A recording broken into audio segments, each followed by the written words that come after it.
I'm Jeannie from Tyrion's Landing, a podcast member of the Gonna Geek Network, just like the one you're listening to now. The opinions expressed are those of each individual. Check out all the other podcasts at GonnaGeekNetwork.com and get ready because geekiness begins in 3, 2, 1. You are listening to the Starling Tribune, a podcast dedicated to the Arrow TV show. This guy gets more airtime than the Kardashians, right? This podcast is not produced or maintained by the CW, Warner Brothers Television, CTV, or DC Comics. All characters, situations, and stories are the properties of Time Warner. I am the Oracle, and this is your Tribune. Welcome back to the Starling Tribune, Earth 2's favorite newspaper. I am the chief editor, Stargate Pioneer. My friends, they call me SP. And your other reporters for this episode number 173 of the Starling Tribune are Michelle. So the man who took down Damien Dark is bested by arithmetic? Ew. Remember, he got mostly D's in school. And Chris. You have horrible taste in music. You know what? I'm not going to be great. Anybody that drives a big rig, they're fine. They can listen to whatever they want because I don't want to get squashed by them in my little bitty car driving next to them. That's fair. Yeah. This podcast is recorded on Sunday, October 29th, 2017, live via geeks.live. Remember, our audio newspaper is full of spoilers, speculations, facts, and other stuff about Arrow and the rest of the DC Comics, TV, movie, and comic universe. That's right, and tonight we'll be specifically discussing Arrow, as well as news, interviews, articles, and announcements that have dropped in the last week that could and very well will impact future episodes of Arrow, as well as the other CW shows such as The Flash, Supergirl, Legends of Tomorrow, Vixen, Constantine, possibly Black Lightning, and we might even go crazy and talk about some old Lois and Clark, The Adventures of Superman. Who knows? Get crazy with it. If you're new to the show, thank you for searching us out on the internet and joining us. After the show, you can check out our content at GonnaGeek.com, where you can also find other geeky videos, podcasts, and articles. Thanks, guys. That was a great intro to our listeners, and I think we deserve to give them some great content. So, Michelle, go ahead and break down the current episode of Arrow for us. Yes, this is Season 6, Episode 3, Next of Kin. It originally aired Thursday, October 26, 2017. Director, Kevin Tankaron, has directed 3 episodes of Arrow, 1 Inhumans, 2 Legends of Tomorrow, and 9 Agents of S.H.I.E.L.D. Writers, a very familiar duo, Speedweed, has written 11 Arrow and 7 Haven, and Oscar Balderrama, who's written 12 Arrow, 1 Drop Dead Diva, and 2 Eli Stone. Speedweed! Just had to get that out.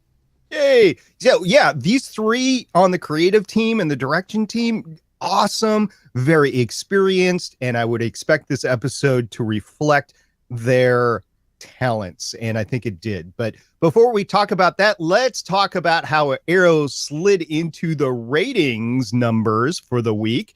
So on Monday, the 23rd of October, Supergirl had the episode Far From the Tree to a live audience of 1.76 million. That's not great, but it's not bad, but it's not great. On Tuesday, the 24th of October, Flash had their episode Lucky to Be a Lady, the 3rd episode of the 4th season, to a live audience of 2.62, which is pretty good, but not as good as Flash is supposed to be doing.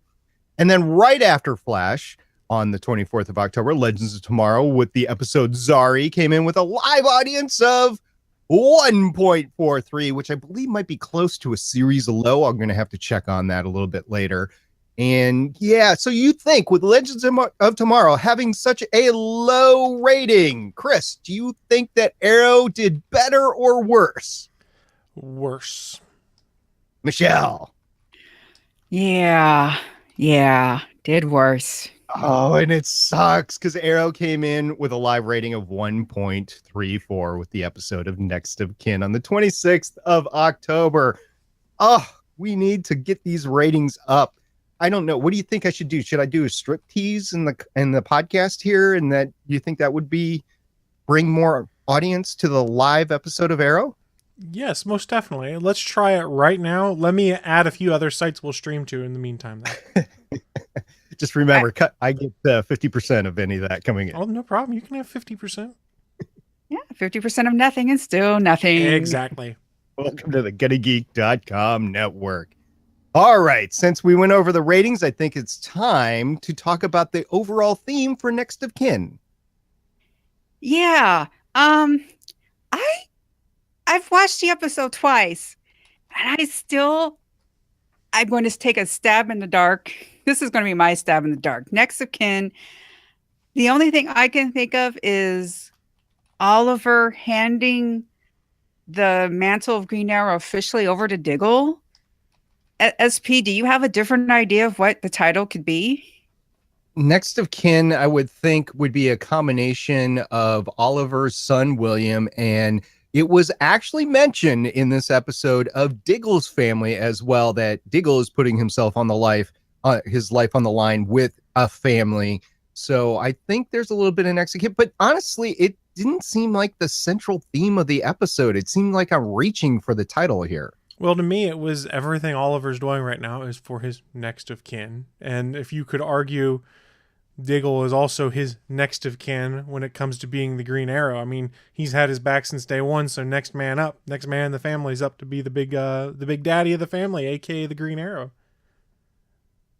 Those are some valid points. Because this episode really was sort of a transition from having Oliver as the lead, getting used to Diggle as the Green Arrow, and we saw him in action. What fight would you like to start with, Chris? Ooh, let's start with the opening fight because it has that awesome Black Canary scream and glide. SP, as our resident rocket scientist. Okay.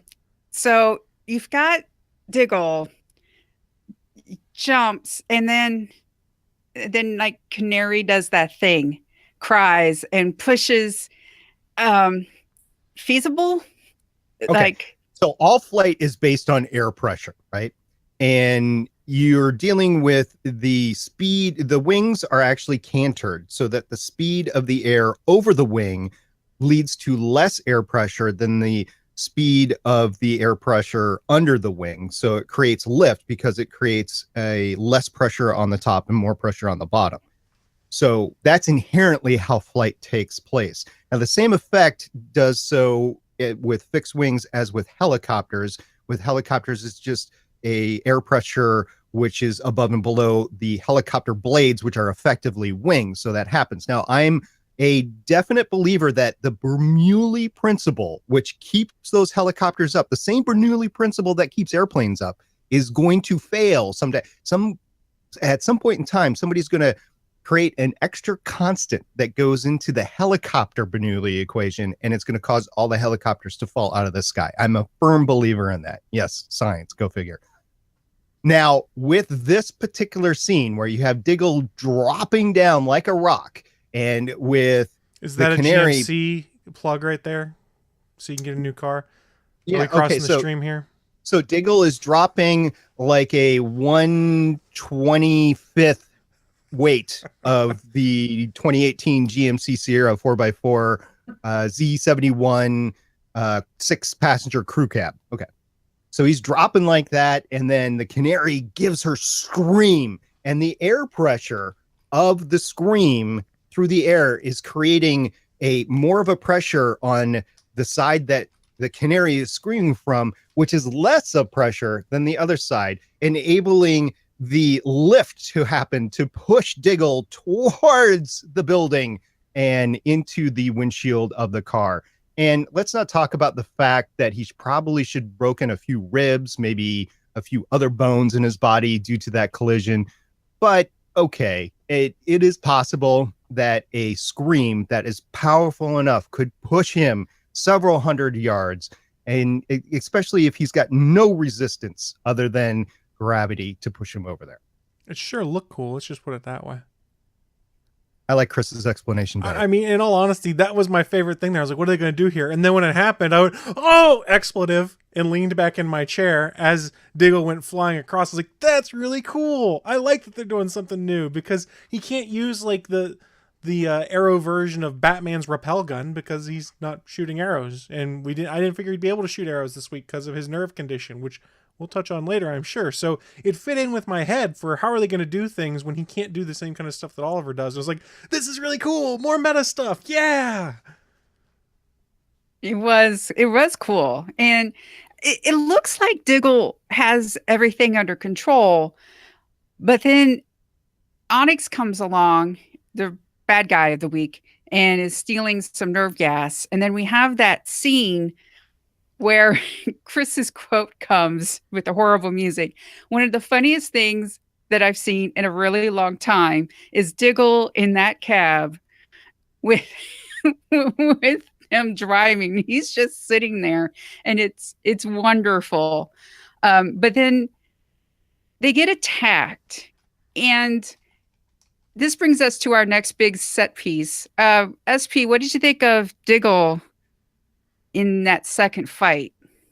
Yeah, he was basically useless. He got out being the big hunk that he is, ready for a fist fight, and he gets shot, and he falls to the ground, and that's it. He's knocked out of the fight, and he's actually knocked into the next week because he can't even think about what to order the team to do. And to a certain extent, it's like, this is a team. They've been working together. They've been working under Oliver as the lead. What he says goes. So from a certain extent, I can get that. But they're all capable superheroes at this point in time. Like, they can't figure out to go and do something proactively. It's a little bit of a stretch for me, but at least they're following orders to maintain being a cohesive team. I don't know, Chris, what do you think about that? So, as I'm thinking about it, I tend to agree with you. That's when he gets lost. Now, the bigger thing I was wondering, this has us jumping ahead a little bit, is this the point in his head when he makes a decision, he has to do something to make himself be confident in himself and lead the team and make the decision that we see revealed at the very end of the episode? Is this failure basically what pushes him to go, I need to do something because I don't have confidence in myself anymore and I can't lead this team? I think the moment that he says he needs to go get intelligence from Argus is when he's going to get the serum. Okay. Well, I thought he mentioned earlier that he doesn't have the tremor after that first fight. He might have. Maybe that just blew my whole theory out of the water. I only got to watch the episode once. Sorry, guys.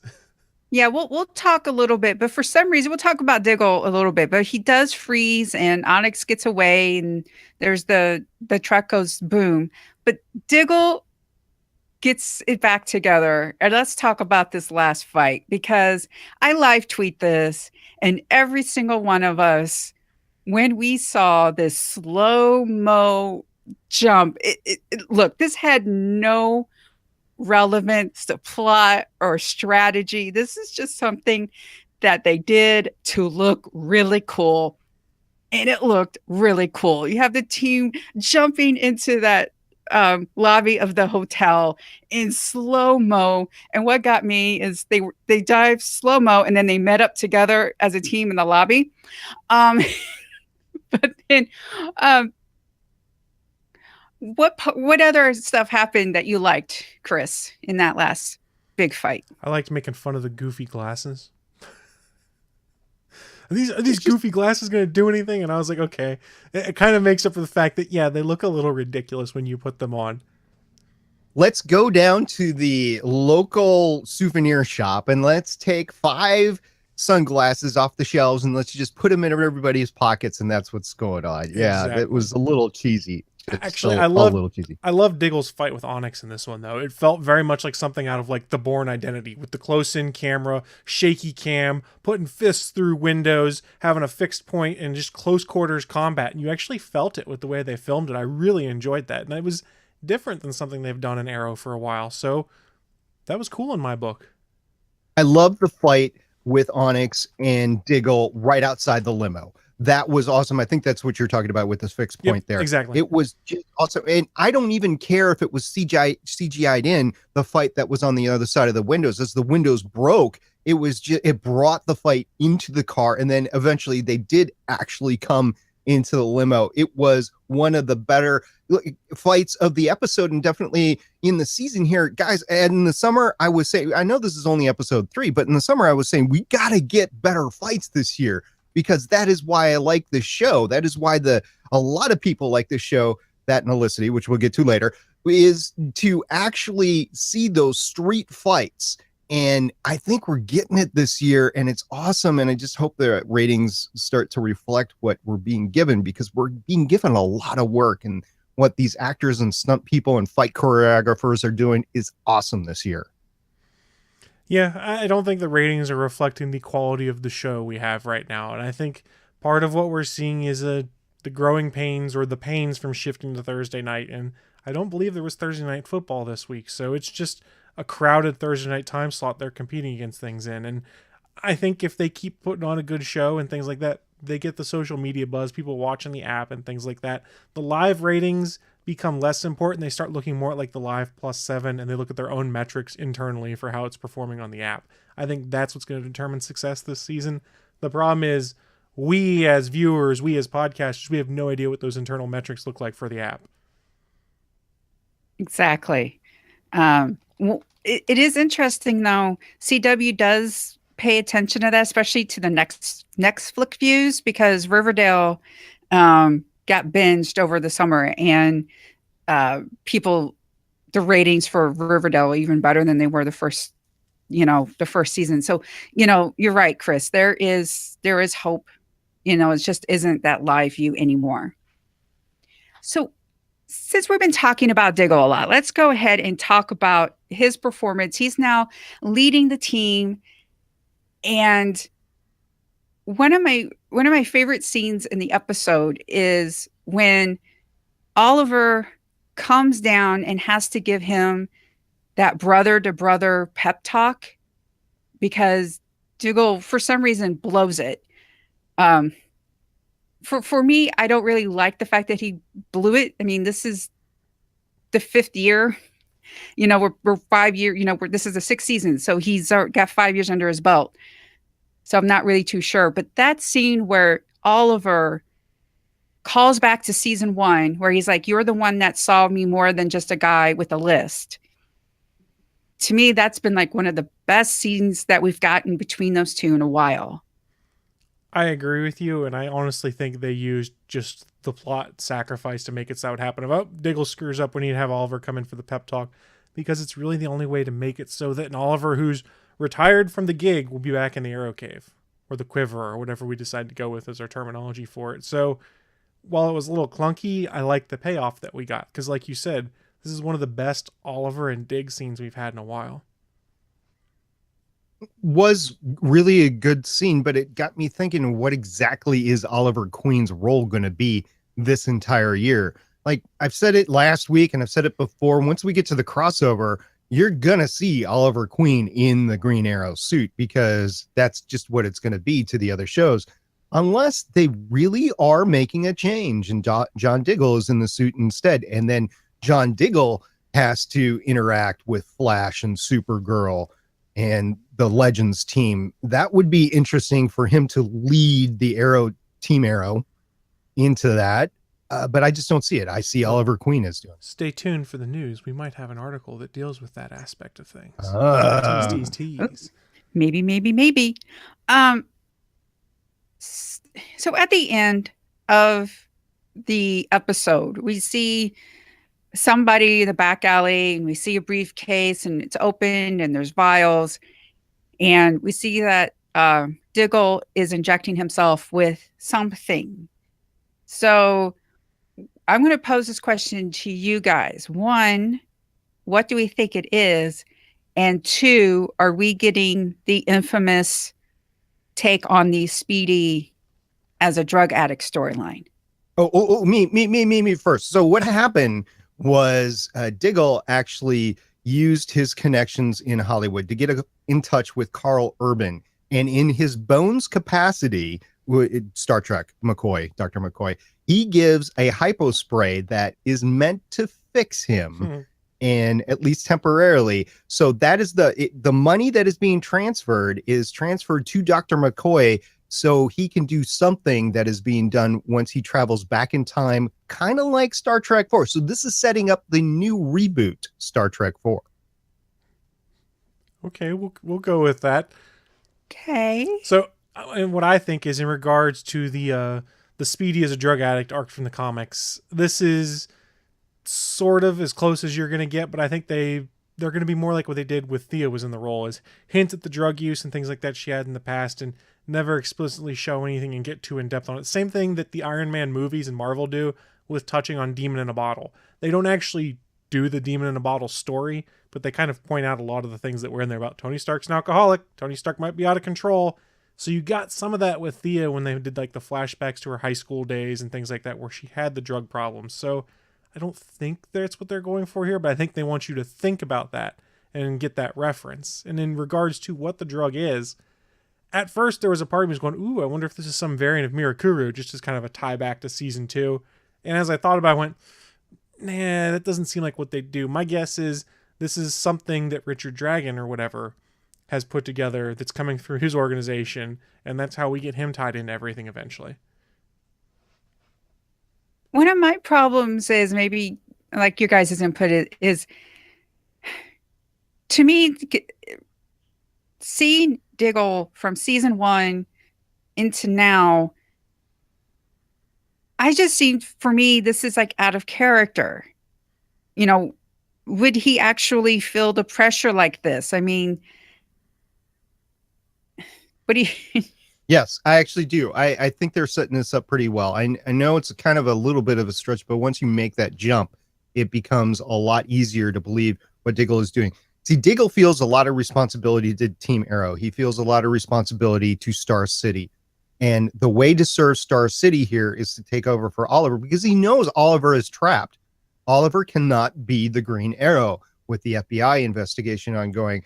So he knows the city needs a Green Arrow. He knows Oliver cannot be Green Arrow, and he knows that he is the only one capable of doing it. So he's going to do anything and everything in his power to do his duty, to be honorable, and to be that person that everybody needs him to be. What's going to be a little bit of problems, though, is when Lila steps in and she actually knows everything that's going on with him, that he's actually telling basically a lie in order to keep out there. And I think that might be the breaking point of the information comes out, the truth comes out to the rest of the team. And that is definitely going to be a time of reckoning, because it's not just his inability to make decisions, which happened in this episode, but probably won't ever happen again in the moment of combat. It's his actual ability to perform. And who knows what this serum is doing to him? Is it going to deflate his muscles? Is this a serum from Cord Industries? Was that the CEO of Cord that we just saw there on the side? I have no idea. So there's a lot of weaves that we still need to find out. This is only episode 3. This is a 23 episode season. So we'll see where this ends up by the mid-season finale. Pretty much, yeah. Okay. But I really, I mean, David Ramsey's performance is, is great. It's there.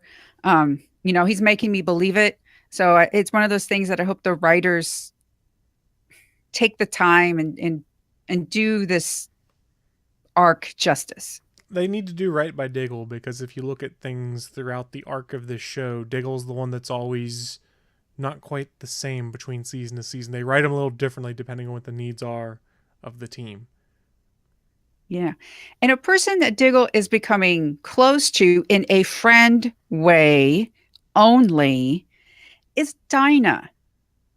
And it's interesting how she, has his back.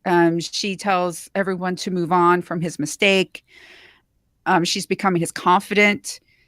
And this is what's interesting. She's becoming a big part of this season. She's kind of becoming a team leader. I read a lot of the news, and there's been a lot of coverage about her in her new suit. There's been a lot of interviews with the actor and everything. How are we liking this Black Canary? Chris? Oh, I like it. She is basically John Diggle's Diggle, as Diggle was to Oliver Queen right now.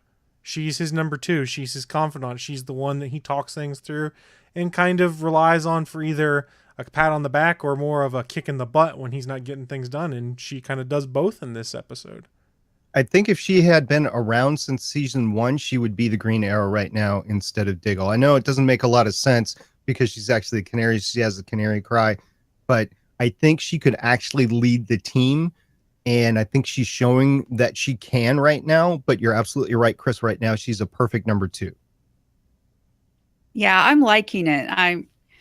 She's strong. She knows what to do, and they're friends. Okay, I'm really tired of people saying, "Oh, they're going to have an affair." No, men and women can be just friends. Now, I could see like a shipper going between the two, but just me personally, I like them better as friends. I don't like them shipped. No, but now when it comes to romance, there's something that I have been saying for months, and I am been proven correct, and that is that Oliver and Felicity are back together. Meh. See you later, guys. Oh, wait, where is he going? Okay, well, Chris, why do you say meh?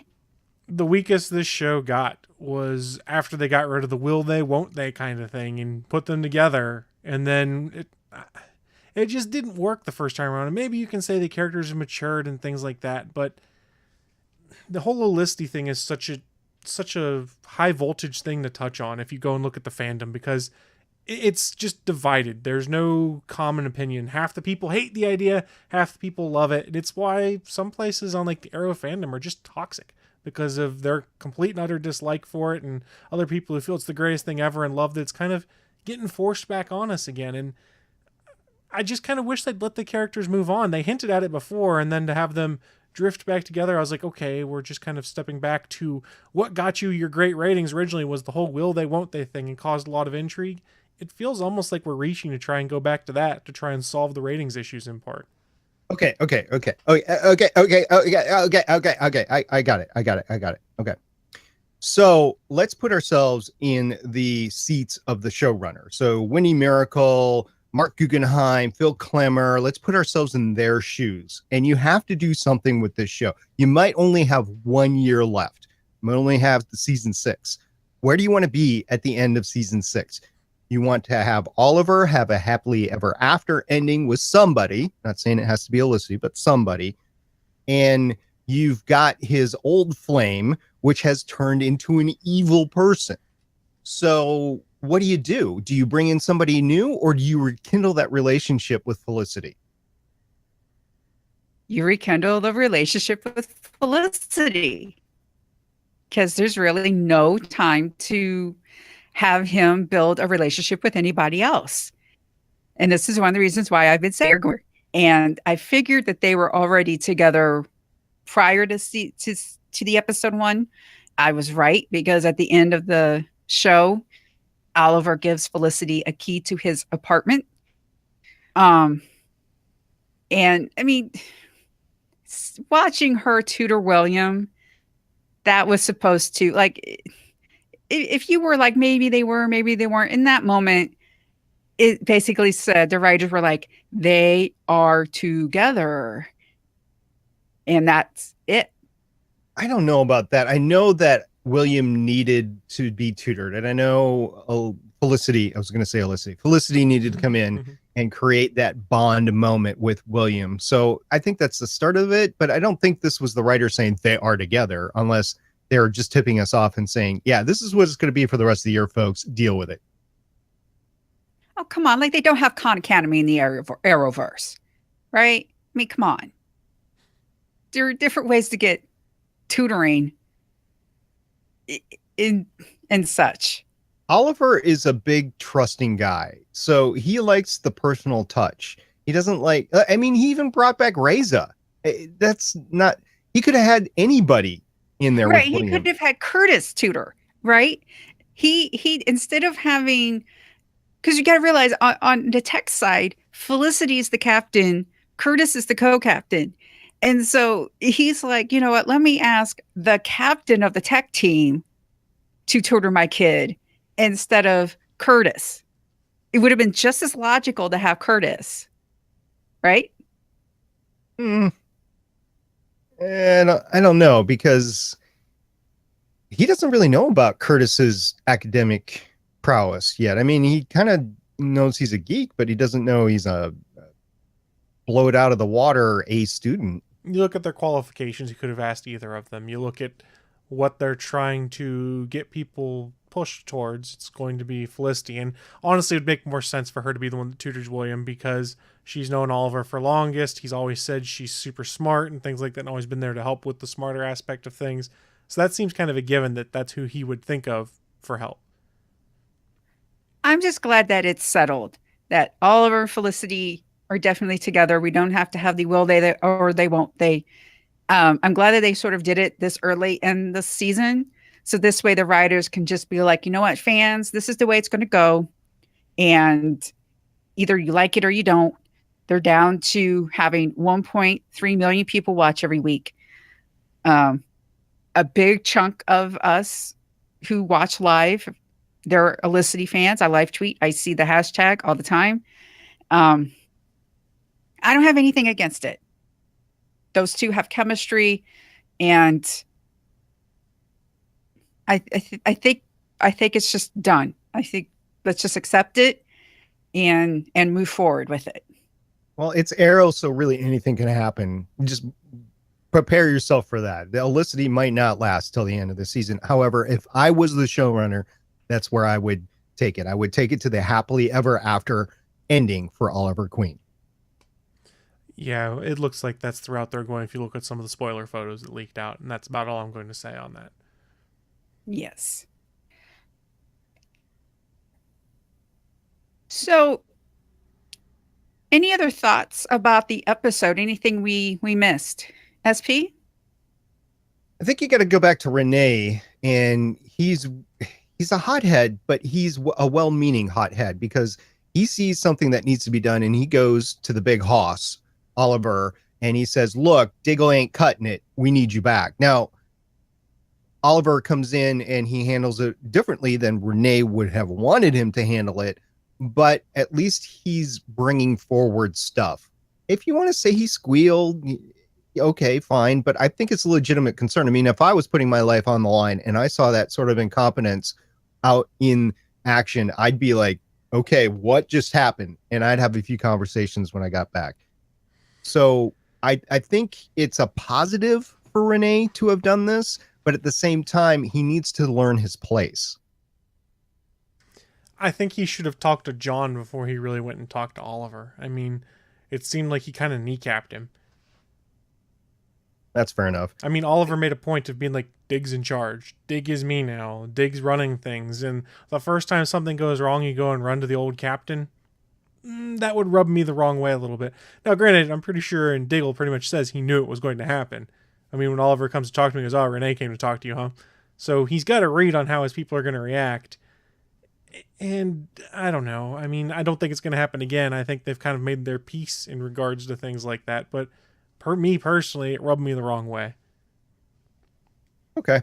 And the other big thing that we need to talk about is the FBI agent, Agent Watson. She is still involved. She is watching everything like a hawk. I don't know why these people don't think that they're not still under investigation. I guess out of sight, out of mind, which is head scratching when you think of the fact that they're supposed to be superheroes and aware of different things. But okay, how many times has the Arrow Kid been invaded? So yeah, blind spots. So just remember, Agent Watson is out there. I think from the FBI perspective, she's doing a good job. It's just we're coming at this show from the vigilante, not the vigilante, but the vigilante teams aspect and not the FBI aspect. Although it's something that we've been asking all along is, hey, what about the cops? I mean, they're supposed to be capable too. Should be. They're kind of decimated right now, though. Yeah, it's always that catch-22, right? I mean, when you look at Batman, it's like, how come the Gotham cops can't handle this? How come we need Batman or everything like that? But I love her wall. I love her just going, who are you protecting? And then she puts that, picture of of Diggle there. And did you notice on her board that the X is over Laura Lance? You know, because obviously she's dead and stuff, but she has everybody else under known associates. Like, I mean, we keep making the joke year after year. How come everybody just doesn't know Ollie's the Green Arrow? You know, the same chin, the same stubble, you know. Well, it's the problem you're going to run into with a lot of the superhero shows, comics, movies, and things like that anymore. There's a reason, like, if you go to the MCU, most people don't have a secret identity, because if you look at today's world, maintaining a secret identity in the world of technology and surveillance and people just taking photos with their cameras that then put on Facebook and Instagram, and you could look at pictures that way. It's super hard to maintain a secret identity, I would think. That's a good point, Chris. Secret identity is a thing of the past, I think. And unfortunately, that overturns the basis of most of the DC and Marvel comic universes. That's why you've seen a concerted effort in the MCU to kind of ignore the fact secret identities is really a thing. Like, they play with it in Iron Man 1 when he's just like, nah, truth is, I am Iron Man. And the movie ends because you can't play around with that concept that you could in the past of where Tony Stark, his bodyguard, is Iron Man, but there's only ever one scene at the same time except for rare occasions. I think a lot of people have realized it's just not really that doable anymore. All right, I got a question for you guys. How would you How would you rank this show on a scale of 1 to 10? This particular episode on a scale of 1 to 10. Chris, what do you think? 7.5. Okay. Michelle? A 7. 7.5. Yeah, that's what I'm kind of thinking too. 7.5. It had some false stuff with it, but it moved ahead. The fighting was definitely great. It moved the major storylines ahead. There's still stuff that's in the background, and kind of digging the whole Oliver Queen versus the city council. We saw that last year. We haven't really seen it since until this episode. So glad to see that brought in. So I'm just looking forward to a really good mid-season finale and taking it from there. But until then, I'm along for the ride, and that includes the crossover. So that's in a few weeks. Can't wait for that. Chris, any final thoughts on the episode? I'm really curious to see where the whole Diggle getting drugs to deal with the tremors things goes. And I freaking love the arrow crossbow. Oh, the arrow gun. Yeah. Because it's not a crossbow. Because it actually fires the full thing in whatever, all the tech speak that Felicity it's and not Curtis crossbow bolts it fires arrows. Right. So arrow gun? Yeah, we'll go with that. Hashtag arrow gun. Yeah, there we go. Yeah, I enjoyed the episode. One of the dings that I give it, why it's just a 7, is the bad guy of the week, Onyx, some sort of nerve gas, gold, whatever. But it looks like next week's bad person is going to be good. So next week's episode is Reversal. It's season 6, episode 4. It's going to air Thursday, November 2nd. Black Siren launches another attack on Star City just when Oliver has gotten things in order. Directed by Gregory Smith and writers Sarah Tarkoff and Emilio Ortega Aldrich. Woohoo! Can't wait for that. In the meantime, just remember, folks, hashtag CGI tennis balls are back.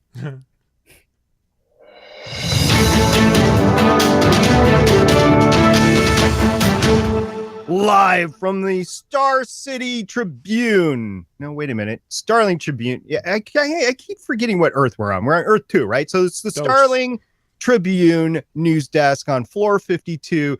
Chris in the main news desk has a great story about Arrow Mom. Hey guys, remember Mama Smoke and how much we enjoyed her? Well, good news, she's coming back to Star City, they say over on TVLine.com.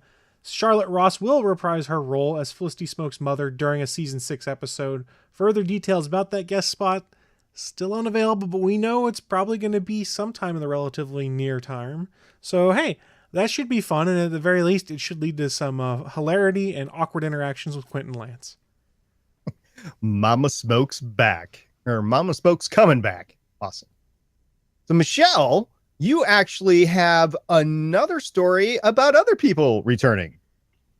Yeah. So remember last season, they introduced Vigilante and we had this whole, no, who is it? And we didn't really find out. And so we've been sort of speculating who could it be? No, I don't remember Well- that at all. What happened? Oh, yeah. No, yeah. Well, Wendy Miracle was asked about Vigilante, and she said, he'll definitely come back. We left that dangling deliberately in season 5, knowing that we would bring that character back in season 6. He'll have a really cool storyline, not just in respect to the city, but also with respect to a particular member of the team. We're intrigued, and we're kind of going through the casting process right now. We're very excited about it. They're a going minute. through casting. This What? means that all of our little theories and my theories and trying to play detective on who Vigilante is has to be balled up and tossed out the window, because apparently they're casting the person right now. So I thought it or was they're supposed to lying. be somebody that we already knew. yeah, it looks like they're going in a different direction. So we'll find out when we find out. And then Previously on Battlestar Galactica. We're just going to throw a dart at the dartboard to figure out who Vigilante is, like they did the final 5. Yeah, for those of you that don't get what I just said, you have to go back to watch the reboot Battlestar Galactica. And I forget what it was when they started doing the season 3 or season 4. They started the previously on Battlestar Galactica, and they showed us scenes that had not ever been recorded before, had not been shown on the TV. And we were like, what? What happened? This was not previously. This is new to me right now. So that's basically what the CW Arrow is doing here with Vigilante. disappointing. Indeed. All right. Or they lied. That could be. It could be. What's the number one thing about who's the Doctor Who showrunner? Stephen Moffat? Stephen Moffat. What's the number one rule about Stephen Moffat? He lies? Stephen Moffat lies, right? All right, got that on my system. Chris, we teased it before, and we're going to talk about it right now. David Ramsey is talking about his turn as Green Arrow. That's right. He had a pretty good interview with Entertainment Weekly, and they sat down with David Ramsey to get the scoop. They asked if Diggle's stint as Green Arrow is going to last, to which Ramsey replied, no, it's Green Arrow. Stephen Amell is Green Arrow. It's not going to last. Of course not, but I think it's very interesting, and it's an interesting twist on how it fits into the ultimate theme of the season. I think it's very clever. I think it's an interesting detour. It gives us some time with Oliver. I think it's great, and he has some great writing. Stuff is happening between him and Deathstroke. Yes. And he and his son, and he and Felicity. It's awesome. I think holding it for the few episodes I have the mantle, that's the appropriate amount of time. So here's the key. The few episodes I have the mantle. So we're talking probably 4 to 5 episodes. No, wait a minute. Is David Ramsey the DC version of Mark Ruffalo right now? Did he just give us information we weren't supposed to have? He had his phone broadcasting live to Instagram during a screening of Arrow? What? It was him. It was Stephen Amell. So we know Stephen Amell is back. Yeah. Okay. Here's the thing. Last week, Stephen Amell was like, we had a news story, and Stephen Amell was like, nope, he's out. Oliver's out. And now, Well, they all know how we all are. Even the least cynical of us are going, well, there's a crossover coming up. I bet Oliver's going to be back in costume for the crossover. So now I'm waiting for the Stephen Amell interview that he says, guys, can I have my scripts back?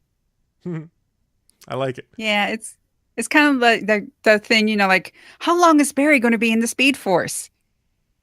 He was 20 minutes. He was seconds. I have my own opinions on that, but we're not a Flash podcast, so I'll refrain.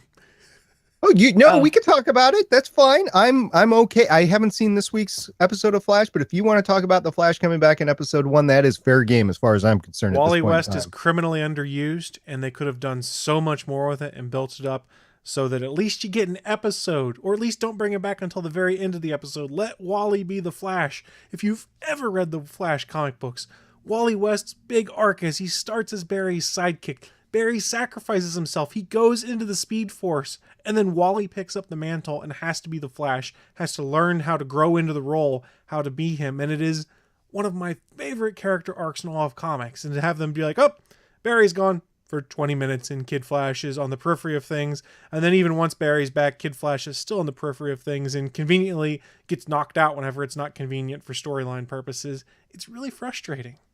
So, Chris, you are the lead of Team Kid Flash. Sure. Wally's one of my favorite characters in comics.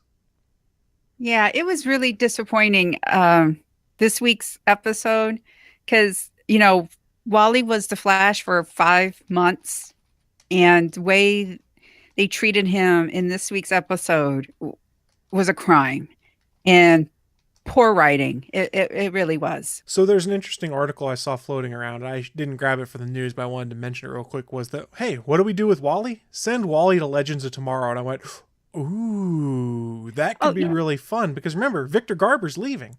Okay, here's the thing, though. Legends of Tomorrow comes up with lame ways to keep Firestorm apart. So do you know how many lame things they're going to do to make sure Wally doesn't do his Flash thing? Oh, but that special effect's a lot cheaper than the Firestorm special effect, I wager. They had to have made it cost effective over, 3 seasons of The Flash by now? So wait a minute. With Firestorm, is Jax going to get a breakup cube?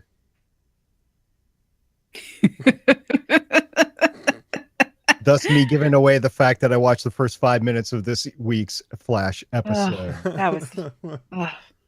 All right, talking about the Flash, let's talk about Katie Sackhoff. Yeah, Katie Sackhoff is coming to the Flash, and she's making it really look good. She tweeted out a photo of herself as Amunet Black, a villain appearing in the episode Girls Night Out. And she just makes bad look good. Katie Sackhoff is awesome, and a lot of people wanted her cast as Captain Marvel. I think she's a little bit too old for that, so any role that they could give her in the DC or Marvel comic universes, I'd be amazed at. Heck, look at Sigourney Weaver and how well she was integrated into the Defenders. Katie Sackhoff could pull something like that off. That'd be awesome. It would. I like Katie Sackhoff. I'm biased. I think we all do. Okay, so for our last news story this week, we're going to talk about another person that Chris is biased about, Mark Hamill. Okay, look, Mark Hamill's been on The Flash, and he's involved with the animated part. So that's why I put this in the news story. I'm trying to justify this. You don't need to. It's so awesome. Just leave it on its own.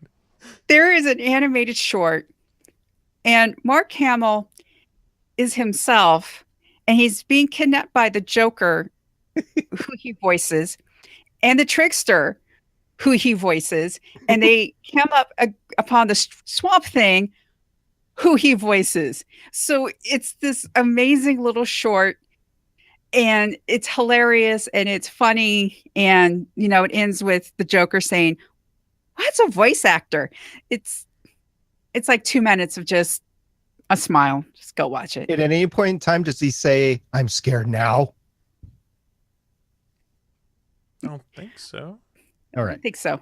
For those that don't get that, you got to watch the latest Star Wars The Last Jedi trailer. All right. Did we get any feedback this week, Michelle? Yes, we did. We got an email from David H. And David says, "I love listening to your podcast. You guys are fun to listen to, and your commentary on Arrow is a great supplement to the show. I like the connection SP made over the summer between Legends and Timeless. I also love that show. I'm loving this season of Arrow. Have you guys noticed how the relationship has evolved between Oliver and Quentin? I feel like he has become like a second father to Oliver. It's amazing how it's changed from antagonistic in season 1 to like family in season 5 and 6. It's kind of sad in a way because I feel like they are going to kill him off. Also, I wanted to share this image of the Cincinnati Museum Center. If you go back to the crossover from last year and see the Hall of Justice, you can see that the attached image looks very familiar. I'm from Cincinnati, and the Museum Center was the inspiration for the original Hall of Justice. I have, in fact, seen that building with my own eyes, as well as many, many pictures. And yes, it is indeed the Museum Center from Cincinnati. And every time I see that, I just want to go in and go, "Hey guys, Superman, Batman, let's go." And yeah, it just wouldn't go great. And I probably wouldn't say that. Actually, I probably would say that because I would completely sound like a dork. The other thing I wanted to say to David H., aside from thank you from sending the email, is thank you. He is the one. I'm the only one who he pointed out. He loves the connection I made between Legends and Timeless. So there you go. Thanks. I got a Legends Timeless buddy out there. Woohoo. But no, I like how David noticed the relationship shift between Oliver and Quentin, and how he also thinks that Quentin's going to bite the dust by the end of the season. We've been saying that for 4 years now, 5 years now. We never are right. I know. And sooner or later we will be right. But yeah, I do like the fact that he's the dad, although I had forgotten that they had been so antagonistic in season 1 and season 2. So yeah, it is good that Quentin is right. I mean, he's his number 2. He's the deputy mayor. He's right there with Oliver on a day-to-day basis. And this week pulled out some phenomenal things. I mean, Oliver basically said, go make it happen. And he went to go make it happen, stuff that he should not have had to make that happen. So Quentin really bit a couple of bullets this week for Oliver. And I hope Oliver does recognize the fact that Quentin is sacrificing a lot for him. True that, guys. But looking at the time, we are about to start wrapping things up. But before we do that, we do like to remind folks that the Starling Tribune is in fact part of a network of shows that you can find over at gonnageek.com. There's 20 plus shows that cover a variety of geeky, nerdy, awesome topics. Some that are about specific TV shows, like you're watching the Starling Tribune now, which talks about Arrow. Other things that are specific about geek culture, other things about video games. We've got all sorts of things. And each week, we want to give you a taste of some of the other stuff that's on the network. And I'm going to shamelessly self-promote here to promote someone else. I want to talk about episode 284 of the All Things Good and Nerdy podcast, entitled The Spinal Tap of Podcasts. In this episode, Naki might be gone, but don't worry, we've got her boyfriend Keith filling in for her. During the show, Chris, that would be me, supports the Wolfenstein 2 devs' as approach to multiplayer gaming. Willie has the latest news on the death of the Kinect. Anthony has casting news for Shazam. Side note, I love the casting news for Shazam. But then to wrap up the show, Keith kicks off a discussion on how the YouTube Let's Play environment has changed for people with the rise of Patreon, Kickstarter, and Twitch. It was a really interesting conversation we had there about how the world's kind of changed. Even though YouTube's still the number one player, there's all sorts of other tools out there to try and monetize and make money versus monetizing through YouTube. And on a quick side note, don't forget that Keith, who did join us this week, is going to be doing the Extra Life 24 hours of gaming starting next Friday through Saturday. So go to twitch.tv/clearancevgrack and you can go watch him play some games, and feel free to chip in to anyone who's doing Extra Life to support sick children or whatever charities they're playing for. It's a well worthwhile charity. I know Keith's doing it. I know that Cody and John from Unqualified Gamers are also doing Extra Life. So seriously, give it a try. Go watch some fun gaming and feel free to chip into some worthy causes. Indeed. Charity is something that everybody should be into, even if it's just a little bit. If you donate just $1 or something like that, it would be awesome. I completely agree. But we are about to start wrapping things up, so a big thank you to all of the live listeners that were in the chat room over at geeks.live, but also thank you to everyone who downloads or replays the video at a later date. Don't forget, you can find the back catalog of our shows on our website at starlingtribune.com and all of the video replays on the Gonna Geek YouTube channel. Chris already mentioned it, but I'm going to mention it again. Remember, you can always catch us live as we record at www.geeks.live, 6 p.m. Eastern, 3 p.m. Pacific on Sundays every week. Also, don't forget, you can have a great interaction in our chat room, which we would enjoy. So just go to geeks.live and you'll bring up the chat room and you can talk to us live as we are recording. We would love to hear from you. We are the Starling Tribune on Facebook and Instagram, at Starling Tribune on Twitter, and you can call us at 612-888-CAVE. That's 612-888-2283. That's another great episode, guys. Any last words before we sign off? At Stargate Pioneer. Hashtag Dr. McCoy comes in to save the day. At the Chris Farrell. Hashtag Arrowgun. And I am at Michelle Ely, signing off with hashtag Stop Teasing Oracle. Oracle, I think we're done here. This was the Starling Tribune.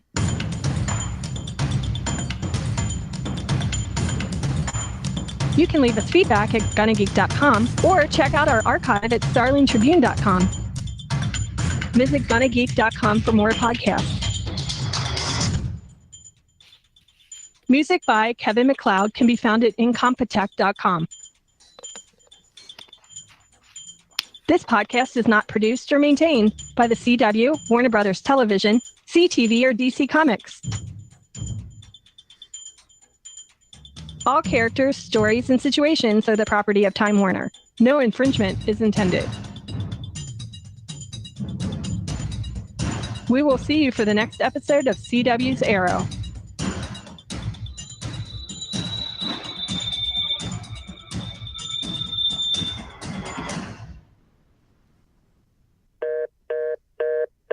Tom Cavanaugh, please come sign my drumsticks.